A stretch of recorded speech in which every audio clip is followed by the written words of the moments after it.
तर वेगळं काही बोललं असेल तर राजकारण सोडेन असं अजित पवार म्हणाले। अंबानींच्या बाबत केलेल्या वक्तव्यावर अजित पवार यांनी हे विधान केलं। वक्तव्याचा विपर्यास करून फेक नरेटिव्ह पसरवलं जातंय असं अजित पवार म्हणाले। पंपावर पेट्रोल सोडून धीरूभाई अंबानी कोट्याधीश झाले असं अजित पवार यांनी म्हटलंय।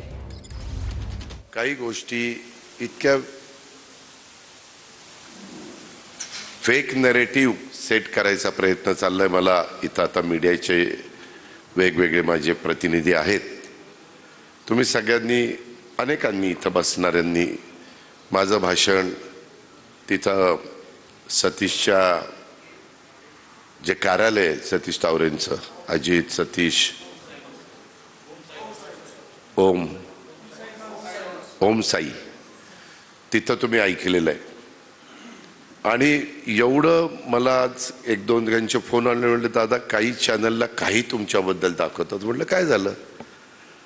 तुम्हाला सगळ्यांना मी खरेदी विक्री संघ दूध संघ मार्केट कमिटीच्या पेट्रोल पंपाची माहिती देत असताना असं म्हणालो की एकेकाळी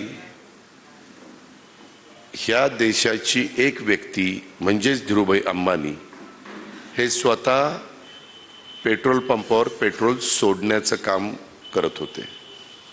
पेट्रोल सोडण्याचं काम, नीट ऐका वकील तुम्ही इथे, हे चॅनेलवाले वेगळंच काहीतरी दाखवतात की अजितनी वेगळा उल्लेख केला। मी त्या चॅनलवाल्याला सांगू इच्छितो, मी जर वेगळा काही शब्द वापरलेला असेल तर राजकारण सोडून राजकारण